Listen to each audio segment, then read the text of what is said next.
Le 8 mars, journée internationale de lutte pour les droits des femmes, n'est ni une fête, ni une commémoration. C'est une journée de grève et de mobilisation. Se mobiliser en faveur des services publics, pour une éducation à l'égalité dès le plus jeune âge et pour l'égalité entre les femmes et les hommes est un impératif social mais aussi démocratique. Des politiques coordonnées, ambitieuses et adossées à des moyens sont aussi des leviers pour faire reculer les projets et les idées d'extrême droite.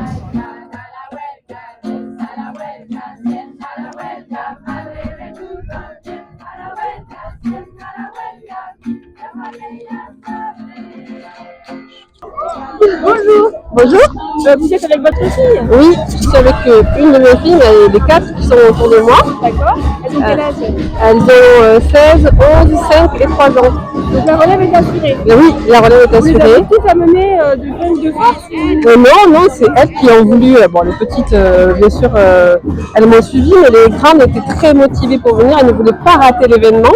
D'accord. Et elles tenaient à être là pour lutter contre le sexisme, comme elles disent. Donc aujourd'hui c'est le 8 mars, c'est un carnaval féministe. Oui. Qu'est-ce que pour vous le féminisme? Qu'est-ce que c'est? Le féminisme, c'est juste la liberté et c'est pas des extrémistes comme on veut le faire croire, parce que souvent ça fait peur aux gens parce qu'ils croient que être féministe c'est abolir toute masculinité, mais ce n'est pas ça, c'est juste croire en l'humain, croire à l'égalité, à la liberté et ne pas perdre tout ce qu'on a acquis au fil de ces années grâce à des femmes fortes. Il faut continuer de lutter, malheureusement on est obligé de lutter tout le temps. Et il faut en être conscient dès le plus jeune âge en fait.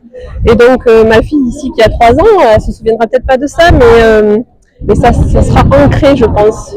Il y a des souvenirs qui sont ancrés, qui sont inconscients, mais qui seront toujours là.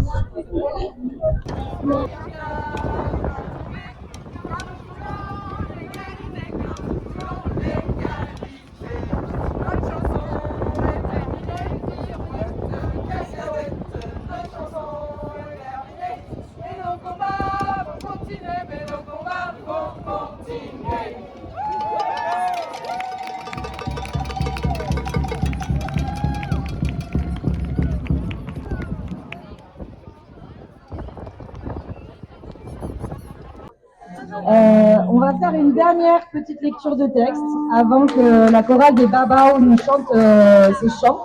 Et on a des textes à vous faire passer pour que vous puissiez chanter avec nous. Ces textes qu'on va vous lire sont issus d'ateliers d'écriture qu'on a proposés dans le cadre de ce 8 mars. Et donc du coup, c'est des gens qui nous ont transmis ces textes et on va leur lire pour eux. On est un peu leur porte-parole. Donc je cherche mon acolyte Emmanuel. Je suis là. Je sais pas, j'ai pris la hauteur, du coup. Je suis là. On ne naît pas féministe, on le devient. C'est par la lecture, l'écoute et l'observation que mon féminisme s'est consolidé. Alors n'attends pas que je te prenne par la main et éduque-toi par toi-même. Sois curieux, curieuse. Pose des questions, je t'y répondrai comme je peux. Mais ne joue pas au con en m'expliquant ce que devrait être le féminisme. C'est comme expliquer à un chirurgien ou une chirurgienne comment faire son boulot. On pourrait me donner un master en dissection du patriarcat. Alors s'il te plaît, écoute-moi et réveille-toi. Ouais. Vous êtes là En tant que citoyenne engagée dans le droit des femmes. d'accord. Et alors le féminisme pour vous ça représente quoi aujourd'hui? Alors aujourd'hui, pour moi, ça représente un vrai engagement au quotidien pour lutter contre les droits des femmes et surtout aussi pour les inégalités de sexe et de tous les genres qui existent dans le monde. Et c'est un réel engagement et une vraie lutte au quotidien pour que nous soyons tous égaux. Voilà, c'est un vrai gros mot, le mot féminisme. Tout le monde a peur de ce mot. Ça ne veut pas dire extrémiste, ça veut simplement vouloir l'égalité homme, droit des femmes et hommes au même niveau. Voilà.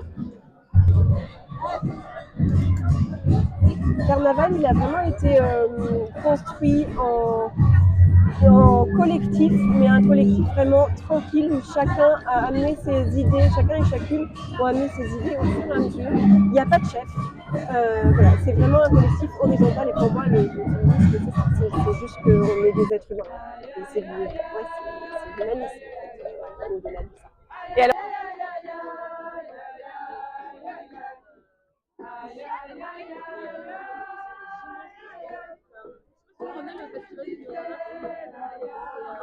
allons parler des femmes.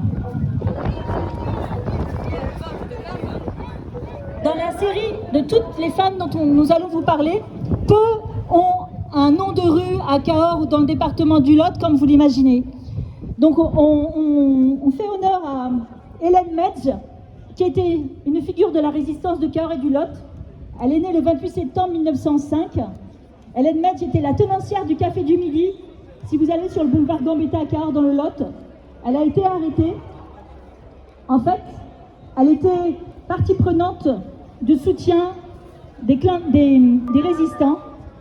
Elle est restée au Café du Midi, elle a été arrêtée, torturée, mais elle n'a jamais parlé.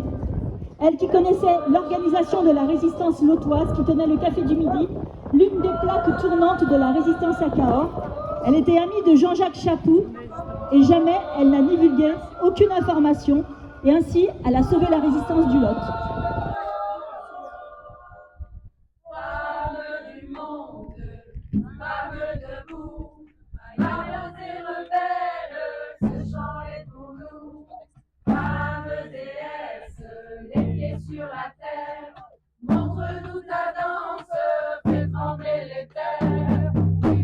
Aujourd'hui, on est en 2025 et tout à l'heure, on écoutait les noms, la volonté de rebaptiser les rues avec des noms de femmes résistantes.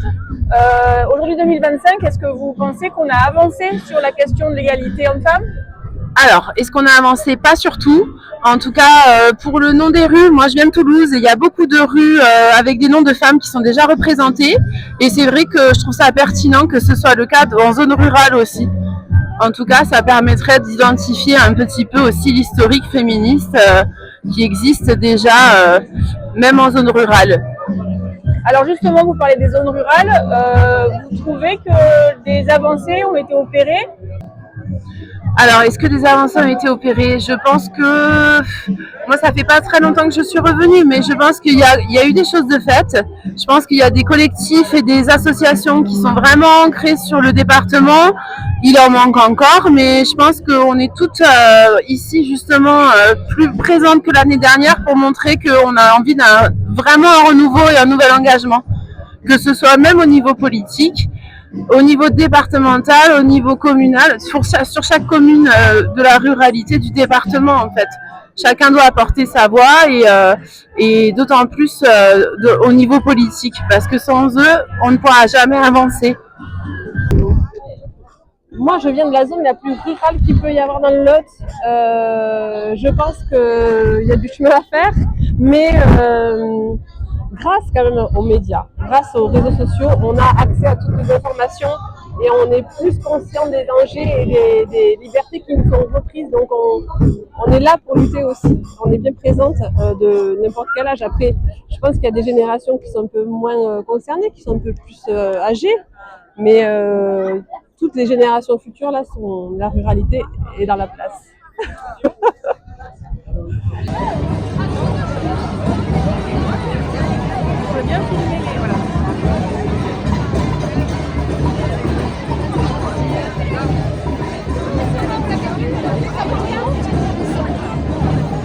Vous avez tous et toutes joué le jeu des plus anciens aux plus jeunes, en passant par les adultes, et vous êtes toutes merveilleuses.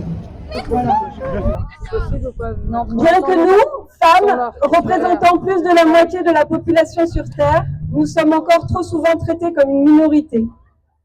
Je pense qu'il est important d'être lucide au sujet de notre condition de femme, dans le sens où nous avons une longue histoire de soumission, de maltraitance et de mépris, sans en être forcément consciente, mais qui nous impacte de toute façon et qui fait que nous pouvons accepter parfois ce qui n'est pas acceptable, juste parce que nous pensons que c'est normal. Le patriarcat ne doit pas être une fatalité, et c'est avec l'éducation et l'exemple, le refus et la résistance que nous ferons évoluer les mœurs. Il faut apprendre aux garçons à respecter les filles et aux filles à se faire respecter. Nous, femmes, avons une responsabilité dans le changement de la condition féminine. Nous devons être vigilantes sur notre comportement, nos actes et nos paroles, afin de ne plus transmettre le machisme. Partout dans le monde, des femmes sont battues, violées chaque jour.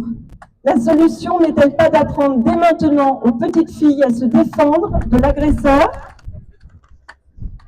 Immédiatement, ne pas chercher à comprendre, avoir en tête que trop pressé n'est jamais acceptable et qu'il faut rien supporter sous aucun prétexte. Et donc aujourd'hui, là, il y a quand même pas mal de monde, je trouve, pour une petite ville comme Cahors. Oui, carrément, carrément. La première fois qu'il y a un tel rassemblement? Ben, je sais pas, moi j'étais venue l'année dernière, il y avait, alors c'était pas un carnaval, c'était pas organisé de la même façon, il y avait beaucoup moins de monde, ça c'est sûr. Mais là, aujourd'hui, ouais, il y a plein de monde et plein de monde qui sont super bien déguisés, enfin, ou super déguisés. Et c'est chouette de voir qu'il y a autant d'engouement, c'est joyeux, c'est festif, il y a plein de couleurs. Et c'est cool.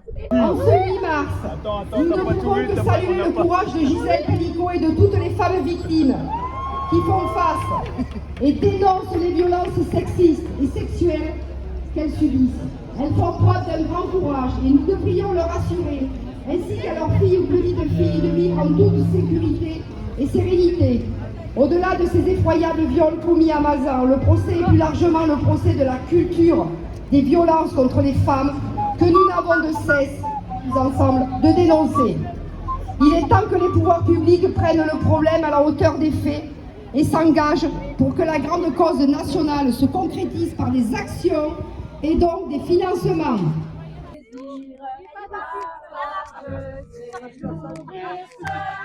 Tout aussi bien que ma gueule, aussi grand que ma gueule. Si les femmes chantent fort, c'est qu'elles ont à dire. C'est la paix à nos corps et à nos désirs. La porte, c'est l'ouvrir seul, tout aussi bien que ma gueule, aussi grand que ma gueule.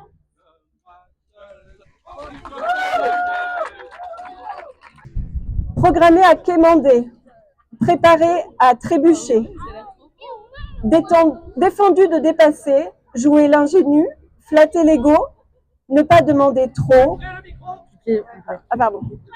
être suspecté de vénalité, désirer enfanter, être pour se sacrifier.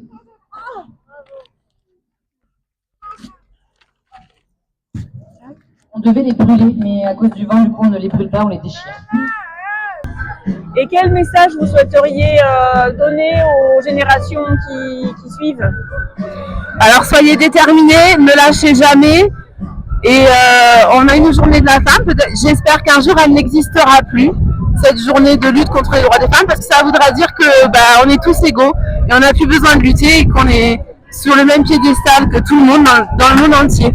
Donc j'espère que ce jour-là arrivera et le monde est à nous, donc soyons déterminés, avançons ensemble, tout en sororité et voilà. Merci beaucoup. De rien, bonne journée. Merci, bonne journée. Et qu'est-ce que tu aimerais qui change dans cette société? Beaucoup de choses, mais peut-être, je sais pas, plus d'égalité et aussi des gens qui sont plus ouverts d'esprit, parce qu'il y a beaucoup de gens, on leur dit féministes et ils voient tout de suite des choses super négatives. Et ils ne se rendent pas compte qu'en fait c'est pour tout le monde, quoi. C'est pas juste pour les femmes. C'est pas forcément parce qu'on n'est pas une femme qu'on n'est pas concerné par le féminisme, tout le monde est concerné.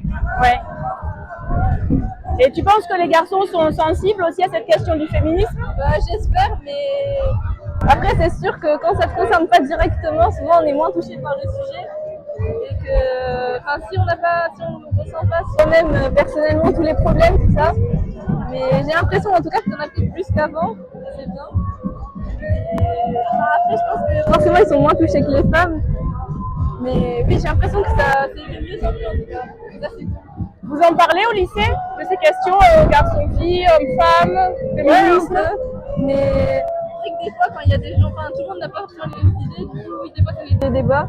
Et ouais, mais après, on n'en parle pas non plus énormément. Puis souvent, on en parle plutôt entre filles et pas forcément quand il y a des garçons. D'accord. Et ouais, du coup, c'est.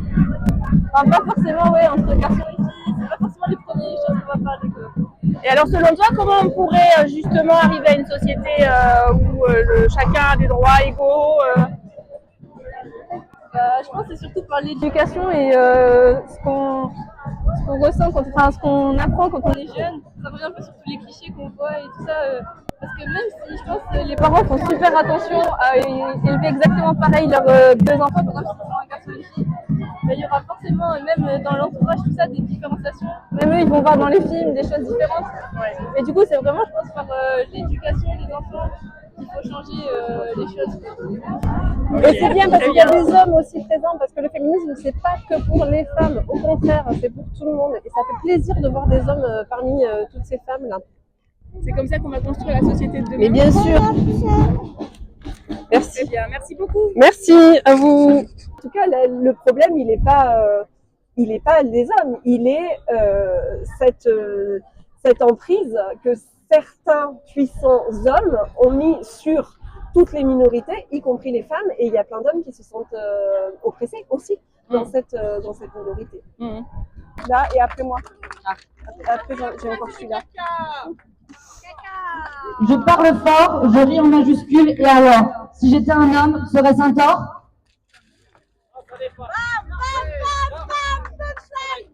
Tu veux rajouter quelque chose? Je sais pas.